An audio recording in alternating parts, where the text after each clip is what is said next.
അപ്പോൾ രാവിലത്തെ ചായ കൂടിയെല്ലാം കഴിഞ്ഞിട്ട് അടുക്കളയിൽ വന്നവരെ നിപ്പാണ് കേട്ടോ. പണികളൊക്കെ ഇവിടുന്ന് തുടങ്ങുന്ന ആലോചിച്ചുള്ള നിപ്പാണ്. ചില ദിവസങ്ങളിലേ ഞാൻ എന്താക്കും, കൈയോടെ തന്നെ എല്ലാ ജോലികളും ചെയ്യും. എന്നിട്ട് പിന്നെ സമാധാനത്തോടെ ഇരുന്ന് ചായ കുടിക്കും, രാവിലത്തെ ചായ കുടി കേട്ടോ. ചില ദിവസങ്ങളിൽ മടിയൊക്കെ ഉള്ള ദിവസങ്ങളിൽ എന്താക്കും, വിശപ്പുള്ള ദിവസങ്ങളിൽ എന്താക്കും, ചായ എല്ലാം കുടിച്ചതിന് ശേഷമാണ് അടുക്കളയിലേക്ക് വരാറ്.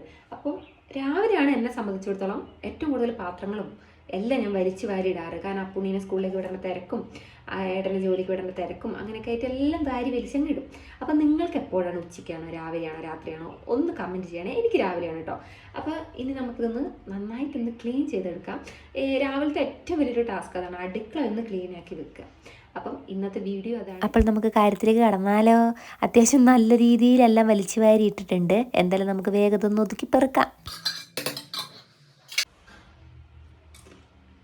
ജോലി ചെയ്യാൻ തുടങ്ങിയ പ്രായം മുതൽ അമ്മ എന്നെ ശീലിപ്പിച്ചൊരു കാര്യമുണ്ട്. വലിയ പാത്രങ്ങളിൽ കുറച്ച് സാധനങ്ങൾ ഉണ്ടെങ്കിൽ അതെല്ലാം ചെറിയ പാത്രത്തിലേക്ക് മാറ്റിയിട്ട് ആ വലിയ പാത്രം കയ്യോടെ അങ്ങോട്ട് കഴുകി വെക്കണം. ഉദാഹരണം പറയുകയാണെങ്കിൽ നമ്മളൊരു ഉപ്പേരി വെക്കുകയാണെങ്കിൽ ആ പാനിൽ നിന്ന് ഉപ്പേരി ആയതിനു ശേഷം ചെറിയൊരു പാത്രത്തിലേക്ക് മാറ്റണം.